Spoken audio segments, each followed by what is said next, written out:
जय श्री कृष्ण। आज हम कुंडली में चंद्रमा पर विचार करेंगे या चर्चा करेंगे कि क्या कहता है आपकी कुंडली में चंद्रमा। आप अपनी कुंडली में देखिए कि चंद्रमा किस भाव में है।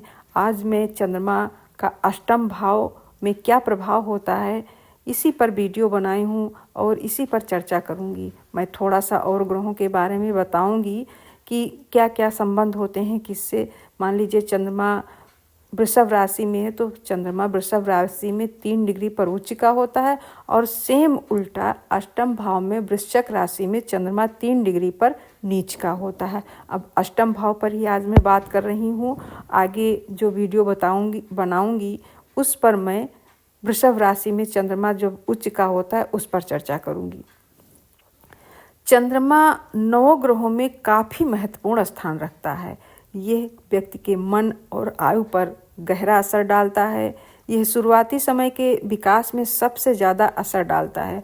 आयु के निर्धारण में भी इसकी बहुत बड़ी भूमिका मानी जाती है। चंद्रमा का कमज़ोर होना स्वास्थ्य और मन और आयु पर गहरा असर डालता है। खराब चंद्रमा बहुत ही संकट का कारक होता है। चंद्रमा जल तत्व का स्वामी है। यह कुंडली के निचले इलाकों में काफ़ी ज़्यादा कमज़ोर होता है। तृतीय, षष्टम, सप्तम, अष्टम और द्वादश भाव में चंद्रमा के कमज़ोर स्थान हैं। इसमें भी अष्टम भाव में इससे भी ज़्यादा कमज़ोर और विशेष प्रतिकूल होता है। ऐसा होने पर व्यक्ति की मन की स्थिरता जो होती है वो एक जगह स्थिर नहीं रहता है। हमेशा चंचल, जैसे चंद्रमा चंचल होता है तो उसके अंदर चंचलता होती है व्यक्ति के अंदर और मन उसका स्थिर नहीं हो पाता है। हमेशा इधर उधर दिमाग चलता रहता है। 1 मिनट के लिए भी दिमाग उसका स्थिर नहीं होता है, क्योंकि चंद्रमा जो है हमेशा घटता बढ़ता रहता है। ऐसे व्यक्ति का दिमाग चलता है और चंचलता उसके अंदर आ जाती है। मन एक जगह स्थिर नहीं होता है। करें ना करें, क्या करें, मतलब उसके दिमाग में हरदम ये चीज़ें चलती रहती हैं, एक जगह स्थिर नहीं हो सकती हैं। इसीलिए व्यक्ति को सांस श्वास संबंधी समस्याएं होती हैं, क्योंकि वो इतना सोचता है कि उसका मन स्थिर ही नहीं हो पाता है। यही चीज़ें अगर चंद्रमा उच्च का होता है तो ये पॉजिटिव एनर्जी देता है।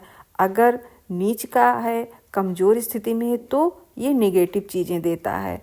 दोनों कंडीशन एक ही हैं, बस अशुभ और शुभ की स्थिति जो होती है वही इसमें परिवर्तन होता है।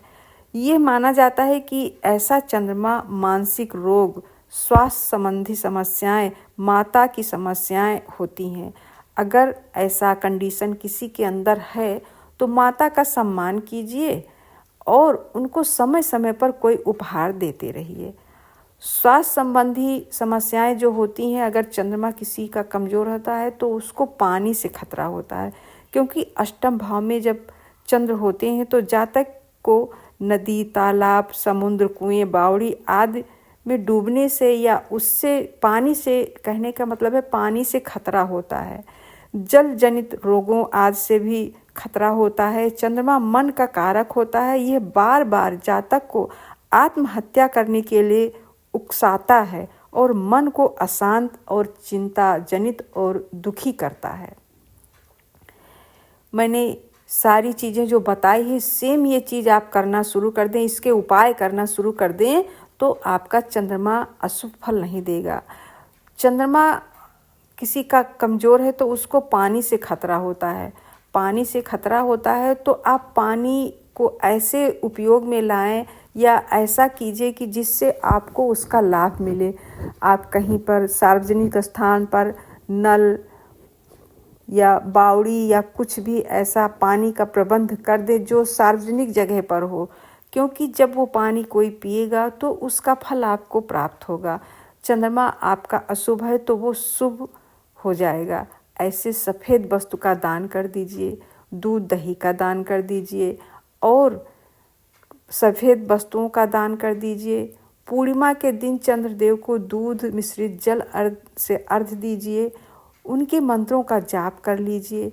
अपने परिवार में हमेशा खुश रहिए और परिवार में यूनिट बनाकर रहिए।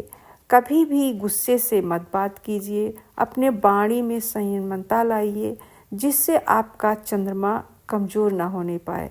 कुंडली देखने का यही मतलब होता है कि आप अपने ग्रहों को देखें, कौन से ग्रह आपके कमज़ोर हैं या अशुभ स्थिति में हैं।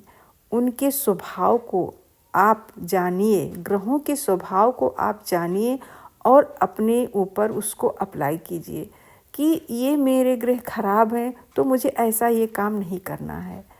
उन स्वभाव में आप परिवर्तन लाइए अपने आप को।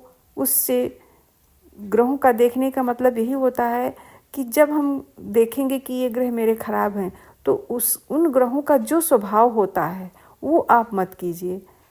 आपको कोई परेशानी नहीं हो सकती है। उनका जाप कर लीजिए, उनकी वस्तुओं का दान कर दीजिए। आपके जीवन में कभी ऐसी समस्याएं नहीं आएंगी जो आप परेशान हो कि हाँ मेरा ये ग्रह खराब है तो इससे मुझे ये समस्या हो रही। आप उनका उपाय कीजिए, उनके मंत्रों का जाप कर लीजिए और शिव की आराधना करते रहिए। आपको कभी कोई परेशानी आ ही नहीं सकती है। चंद्रमा क्या है? चंद्रमा मन का कारक है। आप अपने मन को ही कंट्रोल में कर लीजिए। चंद्रमा क्योंकि चंचल स्वभाव होता है उसका, तो वो आपका मन विचलित करता रहता है। आप वैसा कार्य करेंगे ही नहीं तो फिर चंद्रमा कैसे खराब हो सकता है। लेकिन वो बार बार आपको प्रेरित करेगा करने के लिए। बस इसीलिए आपको मन को कंट्रोल में रखना है। और पूजा पाठ से क्या होता है? शिव की आराधना करो, किसी भी देवता की पूजा करो तो आपका मन जो है मन ही कंट्रोल में होता है। पूजा करने का बस सेम उद्देश्य यही होता है कि जब आप किसी धार्मिक कार्य में लगेंगे तो आपका मन शांत होगा और वो कंट्रोल में होगा, तो आप गलत काम नहीं कर सकते हैं। अनैतिक कार्यों में आपका मन नहीं लगेगा। इसलिए चंद्रमा से जो भी रिलेटेड चीज़ें हैं वो आप मत कीजिए। आप देखेंगे कि आप में कितना परिवर्तन हुआ। जो जो चीज़ मैंने बताया है उन चीज़ों को अनुभव कीजिए और फिर उसका उपाय कीजिए। फिर देखिए कि क्या प्रभाव पड़ता है। आप लोग इससे संबंधित कोई भी जानकारी चाहते हैं तो ज़रूर कमेंट करें। मैं आपके कमेंट के अनुसार और वीडियो बनाऊंगी और आप तक पहुंचाऊंगी। जय श्री कृष्ण।